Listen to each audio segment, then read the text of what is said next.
JP, Wednesday night is the non-tender deadline for Major League Baseball. Now, for people at home that maybe aren't really familiar with it, can you kind of walk us through what this process entails? Sure, Robert, and good evening. We have arrived at the pivot point of the offseason. Tomorrow, Wednesday, is the deadline for teams to tender contracts to players who are already on their 40-man roster. And as you know, through salary arbitration, players typically get those stair-step increases. Well, this is the day where teams have to decide, is that number the player is going to earn a true measure of his value right now, or am I not comfortable paying that price? And that's why in recent days, we heard the conversation, Jon Heyman's tweet earlier about Kris Bryant, Wednesday is the truth-telling day, because you may say as a GM, hey, I like this player, I'm going to tender him a contract.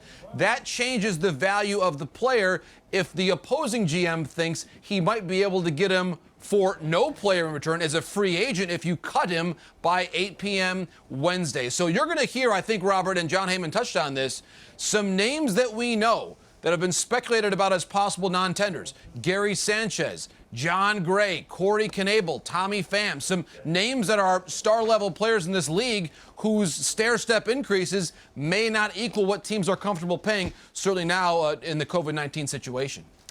Now, JP, rumors swirling this offseason of a Kris Bryant trade.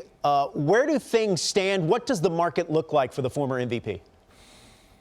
Well, Robert, certainly Jed Hoyer coming in now as the new president of baseball operations of the Cubs, a huge decision in front of him. And I was told the last 24, 48 hours, the Nationals and the Dodgers both have interest in Kris Bryant. There's been some conversation so far this winter with both those teams. And one more team to mention as possibilities there.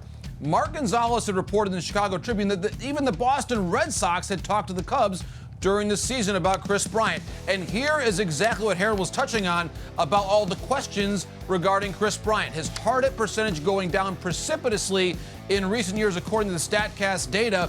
And this is now the big question. Do you evaluate Kris Bryant as what he was years ago, or what he has been the last couple of years, where certainly in 2020, shortened season, injury issues? This is where executives, Robert, have to make some very discerning choices at some very high stakes in terms of money. Well, you mentioned the Boston Red Sox. Let's talk about Corey Kluber. He has connection to the greater Boston area. What are the chances he signs with the Red Sox this offseason? Right now, Robert, the Red Sox are one of the favorites to land Corey Kluber. Now, of course, as you mentioned, he lives in the Boston area. His wife is from the area, so that would be very much a homecoming for Corey Kluber after what happened last season with the injuries in Texas. Now, he had that right teres major strain. I was told recently he is due to now throw off a mound in the first couple weeks of December. So really in the next 10 to 14 days, he's supposed to be off a mound throwing bullpens. That is a very good sign for Corey Kluber. You think about all the innings. You see it there, the starts and the wins. A lot of miles on that arm. But really this past year, yes, there was the muscle strain, but overall it was a break for his arm, for the rest of his body from that standpoint. So it does appear right now he's coming back fresh. And again, the Boston Red Sox with that potential hometown advantage, one of the favorites to land Corey Kluber. Now, JP, the Reds were very aggressive last offseason. They're an interesting team to keep an eye on this offseason.